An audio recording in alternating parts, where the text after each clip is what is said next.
잠시 침묵 후 마이너스 0.25%. 네, 정말 작은 숫자처럼 보이죠. 하지만 바로 이 숫자가 전 세계 경제를 뒤흔들었습니다. 이게 뭐냐면요. 바로 미국의 중앙은행, 우리가 연준이라고 부르는 연방준비제도가 무려 9개월 만에 처음으로 기준금리를 내렸다는 신호입니다. 이건 단순한 숫자 조정이 아니에요. 경제정책의 방향이 크게 바뀌었다는 걸 의미하거든요. 안녕하세요. 자, 연준의 이번 결정, 도대체 무슨 일이 있었던 걸까요? 그리고 가장 중요한 건 왜 지금이었을까요? 이게 우리 삶에 또 우리 투자에 어떤 영향을 미칠지 오늘 한번 제대로 파헤쳐 보겠습니다. 바로 시작할게요. 오늘 우리가 같이 살펴볼 내용들인데요. 먼저 연준이 정확히 어떤 결정을 내렸는지 팩트부터 보고요. 그리고 왜 이걸 보험이라고 부르는지 그 배경을 좀 들여다볼게요. 그 다음엔 연준이 얼마나 복잡한 상황에 있었는지, 또 이게 전 세계에 어떤 영향을 미치는지 알아보고, 마지막으로 가장 중요한 거죠. 그래서 이게 나한테 무슨 상관인데 이 부분까지 확실하게 정리해 보겠습니다. 자, 그럼 첫 번째 순서입니다. 연준의 중대 결정. 대체 무슨 일이 있었던 건지 핵심 팩트부터 딱 정리하고 넘어가죠. 내용은 아주 간단 명료합니다. 주체는 미국 연준이고요. 기준금리를 0.25%포인트 인하했습니다. 그래서 새로운 금리 범위는 4.00에서 4.25%가 됐고요. 시점은 2025년 9월 17일. 가장 중요한 포인트는 이게 2024년 12월 이후, 그러니까 9개월 만에 첫 인하라는 점입니다. 그렇다면 대체 왜 금리를 내렸을까요? 그 힌트는 제롬 파월 연준 의장의 이 한마디에 다 담겨 있습니다. 오늘의 결정은 노동시장의 위험에 초점을 맞춘 것입니다. 네, 다른 무엇보다도 바로 일자리, 즉 고용이 이번 결정의 핵심 키워드였던 겁니다. 자, 두 번째 파트로 넘어가 볼게요. 이번 금리 인하를 이해하려면요, 이게 경제가 이미 망가져서 급하게 내린 처방이 아니라는 걸 아는 게 중요해요. 이건 일종의 미리 들어두는 보험 같은 거거든요. 바로 보험적 인하라는 개념인데요. 이게 뭐냐면 경제에 문제가 터진 다음에 수습하는 게 아니고요. 혹시 모를 위험에 대비해서 미리 선제적으로 금리를 낮추는 겁니다. 말 그대로 미래의 경기 침체를 예방하기 위한 조치인 거죠. 리스크 관리 차원이라고 보시면 돼요. 그러니까 우리가 흔히 아는 경기 부양 인하랑은 목표 자체가 달라요. 경기 부양 인하는 이미 경기가 나빠졌을 때 그걸 살리려고 하는, 어떻게 보면 사후 약방문 같은 거고요. 반면에 보험적 인하는 아직 괜찮을 때 앞으로 나빠질 가능성을 보고 미리 움직이는 선제적인 조치인 거죠.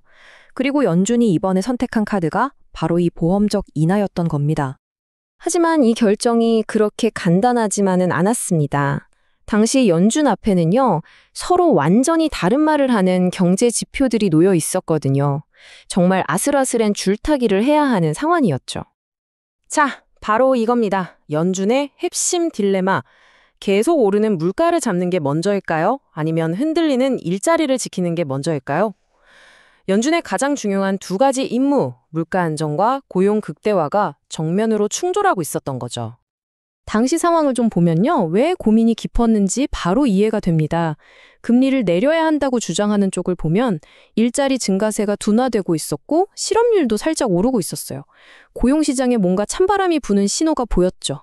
그런데 반대쪽, 그러니까 금리를 동결해야 한다는 쪽을 보면요, 인플레이션은 여전히 목표치보다 높았고 심지어 경제 성장률 전망치는 더 올라갔어요. 경제가 아직 뜨겁다는 거죠. 이러니 정말 어려운 결정 아니었겠어요? 상황이 이렇다 보니 연준 내부에서도 의견이 하나로 모일 수가 없었겠죠. 그 내부의 치열한 토론을 우리가 살짝 엿볼 수 있는 자료가 있습니다. 바로 점도표라는 건데요. 연준 위원들이 각자 생각하는 미래의 금리 수준을 점으로 찍어서 보여주는 일종의 설문조사 같은 거예요. 실제로 점도표를 보면요, 의견이 정말 제각각입니다. 대다수인 9명이 올해 2번 더 금리를 내릴 것 같다고 해서 이게 중간값이 되긴 했어요. 그런데 보세요. 한 명은 오히려 금리를 올려야 한다고 생각하고 또 다른 한 명은 무려 5번이나 더 내려야 한다고 보고 있죠. 이건 위원회 내부에서 사실상 합의가 전혀 안 됐다고 봐도 무방한 수준입니다. 자, 그럼 이제 시야를 좀 더 넓혀보겠습니다. 연준 내부의 이런 고민이 미국만의 문제로 끝나지 않거든요. 이 결정 하나가 전 세계에 어떤 나비 효과를 불러일으키는지 한번 살펴보죠. 이 연쇄 반응은 아주 간단한 원리로 작동합니다. 첫째, 미국이 금리를 내리죠. 그럼 미국 달러에 투자했을 때 얻는 이자가 줄어드니까 달러 자산의 매력이 떨어져요. 둘째, 자연스럽게 달러 가치가 하락하게 됩니다. 그럼 셋째, 한국이나 인도, 남아공 같은 나라들은 어떻게 될까요? 미국으로 돈이 빠져나갈 거라는 걱정을 한시름 덜게 되죠. 그러면서 자국의 경제 상황에 맞게 금리 정책을 펼 수 있는 이른바 숨쉴 공간이 생기는 겁니다. 자, 그럼 주식시장은 이런 상황을 어떻게 받아들일까요? 과거의 데이터를 한번 돌아보면요. 이런 보험적 인하는 시장에 꽤나 긍정적인 신호로 작용해 왔습니다. 이 표를 한번 보세요. 과거에 있었던 비슷한 성격의 보험적 인하 이후에 주식시장이 어떻게 움직였는지를 보여주는데요.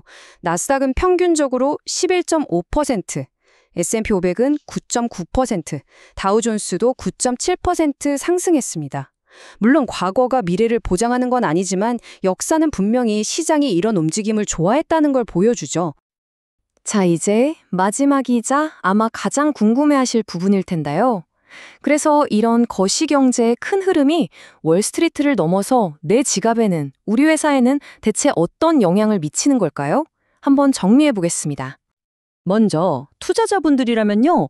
금리가 낮아지면 돈을 빌려서 사업하기가 좋아지니까 아무래도 기술주나 성장주가 혜택을 볼 수 있겠죠?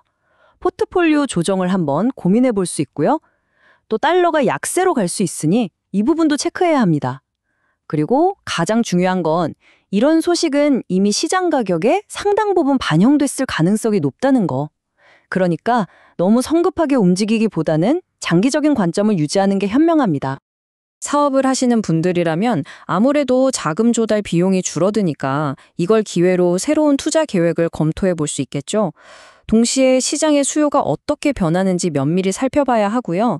특히 수입이나 수출을 하신다면 환율 변동이 원가에 미칠 영향에 대해서도 대비를 해야 합니다. 그런데 여기서 한 가지 아주 흥미로운 점을 짚고 넘어가야 합니다. 연준이 지금 뭘 하고 있냐면요. 한 발로는 금리를 내려서 경제의 엑셀을 밟고 있으면서 동시에 다른 한 발로는 보유 자산을 줄이는 양적 긴축, 즉 QT를 통해 브레이크도 같이 밟고 있는 상황이에요. 이게 얼마나 섬세하고 어려운 균형 잡기인지 아시겠죠? 정리하자면 연준은 다가올지 모를 경제 폭풍에 대비해서 보험에 가입했습니다. 하지만 진짜 질문은 이거겠죠. 과연 이 보험이 진짜 폭풍이 몰아쳤을 때 우리를 지켜줄 만큼 충분히 강력할까요? 그 답은 앞으로 우리가 마주하게 될 새로운 경제 데이터들이 알려줄 겁니다.